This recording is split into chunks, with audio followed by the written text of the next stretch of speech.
Kuna matukio hayapigi kelele, hayaachi damu inayoonekana, lakini yanakuua taratibu kila ukifumba macho. Usiku ule wa Arusha haukuisha pale nilipookolewa. Uliendelea ndani ya kichwa changu. Nilikuwa nimelala kitandani, lakini usingizi haukuja. Kila nikifumba macho, nilimwona Romy. Uso wake, macho yake, mikono yake. Nilishtuka. Nikakaa kitandani, jasho likinitoka, koo likiwa kavu. Ni ndoto tu, nilijisemea.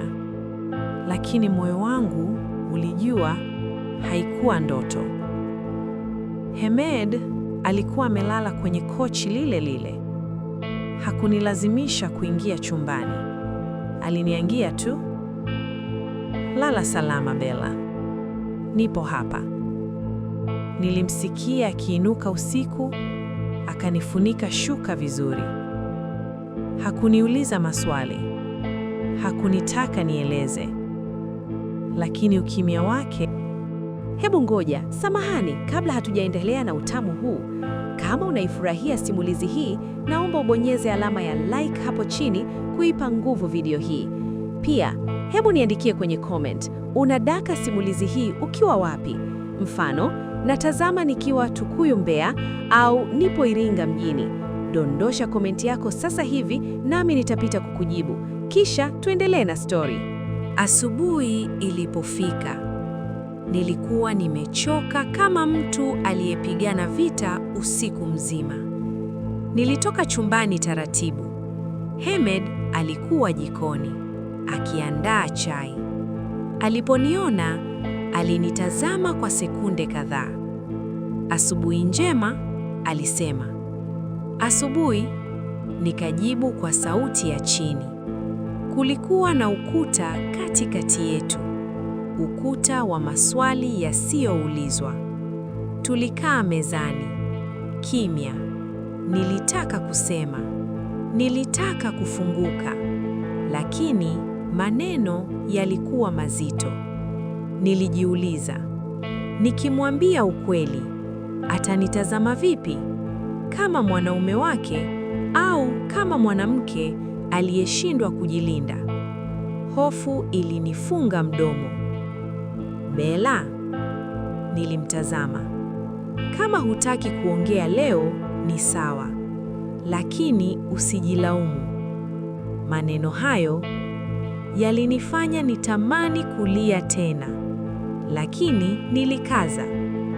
"Nahitaji muda," nikasema. Alitikisa kichwa. "Nitakusubiri."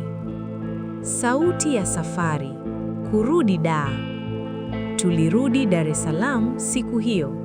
Safari ilikuwa ndefu, kimya kirefu. Nilikuwa nikitazama dirishani, nikiangalia barabara ikipita. Nilijiuliza, maisha yangu yamegeukaje hivi? Sauti ya nyumbani. Nilipofika nyumbani, nilijifungia chumbani. Nilikaa sakafuni, nikakumbatia magoti yangu.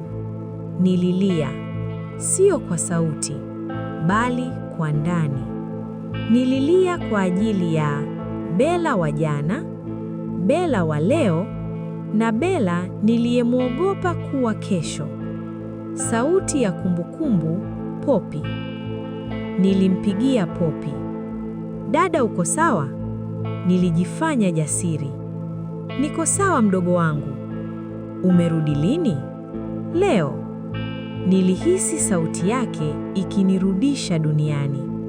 Nikakata simu kabla machozi hayajanisaliti.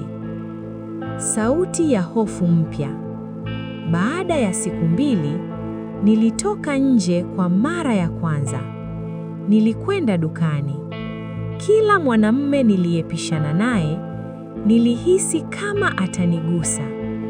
Moyo ulinidunda, mikono ikatetemeka. Nilirudi nyumbani haraka. Nikajifungia tena. Sauti ya ujumbe. Mshtuko. Simu yangu iliingia ujumbe. Namba nisiyoifahamu. Nilifungua. Ujumbe ulisema, tuna video yako. Kama hutaki ionekane, wasiliana nasi. Moyo wangu ulisimama. Simu ikaanguka mkononi.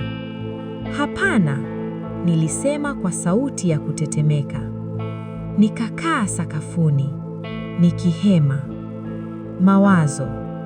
Video gani? Ni nani? Ni Romy? Au kuna mtu mkaribu zaidi? Nilihisi dunia inanizunguka. Sauti ya Hemed nje ya mlango. Hodi iligongwa.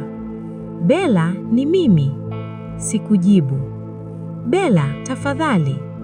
Nilisimama polepole. Nikafungua mlango. Hemed aliposoma uso wangu, alijua. Nini kimetokea? Nikampa simu. Akasoma ujumbe. Uso wake ukabadilika. Tutakabiliana na hili pamoja, alisema kwa sauti ya uhakika. Lakini ndani ya macho yake kulikuwa na hasira. Wakati huo huo, mahali pengine jijini, mtu alikuwa amekaa akitazama simu. Akatabasamu. Ameanza kuogopa. Ni nani anamiliki video hiyo? Ni Romy au kuna mtu wa karibu zaidi? Je, Hemed ataweza kulenda Bella au ukweli utavunja kila kitu? Mpenzi mtazamaji, kama ndiyo mara yako ya kwanza kukutana na channel hii, karibu sana kwenye familia yetu. Tafadhali usiondoke bila kubonyeza neno subscribe, na muhimu zaidi, gusa hiyo alama ya kengele. Hii itakusaidia kuwa wa kwanza kupata taarifa au notification kila tunaposhusha mwendelezo wa simulizi hii mpya. Karibu tuwe pamoja. Hemed alikaa kimya. Simu yangu bado ilikuwa mkononi mwake. Ujumbe ule ulikuwa bado unamulika kwenye screen. Tuna video yako. Kama hutaki ionekane, wasiliana nasi. Aliisoma tena na tena. Nilikuwa nimesimama mbele yake, nikitetemeka kama mtoto aliyepotea. Video gani? Aliuliza taratibu. Nilimeza mate. Koo langu lilikuwa kavu. Sijui, nikasema kwa sauti ya chini. Lakini ninaogopa. Hemed alisema kwa uthabiti. Bella, hakuna mtu atakayekuumiza tena. Alishika mikono yangu. Lakini kuna kitu hunisemi. Nilishtuka. Nikajaribu kugeuza macho. Hakuna. Usiniambie uongo, alisema. Na kuona. Kimya kikatawala. Sekunde zikaonekana kama dakika. Halafu, nilisema kwa sauti iliyokatika. Kuna mambo sikukuambia. Nilimweleza kidogo. Sio yote. Nilimwambia kuhusu safari ya Arusha. Kuhusu Romy. Lakini sikusema kila kitu. Sikusema nilimdanganya. Sikusema nilikubali pesa. Nilimwacha ukweli ukiwa nusu. Hemed alinisikiliza. Uso wake ulijaa mchanganyiko wa hisia. Kwa nini hukumwambia? Aliuliza. Niliogopa. Nilihofia kukuumiza. Hemed alisimama. Akatembea sebuleni. Bella, maumivu sio kufichwa, ni kusemwa. Maneno yake yalinichoma. Baada ya dakika chache, je, mtu huyo anakujua unaishi wapi? Swali hilo lilinitetemesha. Sidhani. Je, ana namba yako?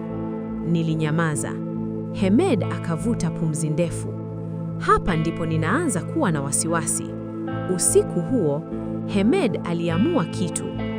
Kuanzia leo, hautatoka peke yako na tutaripoti hili. Nilishtuka. Hapana, tafadhali. Kwa nini? Nitazama chini. Naogopa. Kuogopa ndio kunawapa nguvu, alisema. Lakini alipoona machozi yangu, alilegeza sauti. Sawa, Tutachukua hatua polepole. Usiku huo nililala nikiwa macho. Nilikuwa nawaza, je, nimefanya makosa kumpa nusu ya ukweli? Je, nitaweza kuendelea kuficha? Simu yangu ilikuwa kimya, lakini moyo wangu haukuwa kimya. Na huu sio mwisho wa burudani. Hapa kwenye chaneli yetu tuna maktaba ya simulizi nyingine kali ambazo huenda bado hujaziona. Kuna visa vya mapenzi, ujasusi na mikasa ya kweli inayotikisa. Usiondoke Kapa, chagua moja kati ya video zinazoonekana hapo kwenye kioo chako sasa hivi na uendelee kuburudika.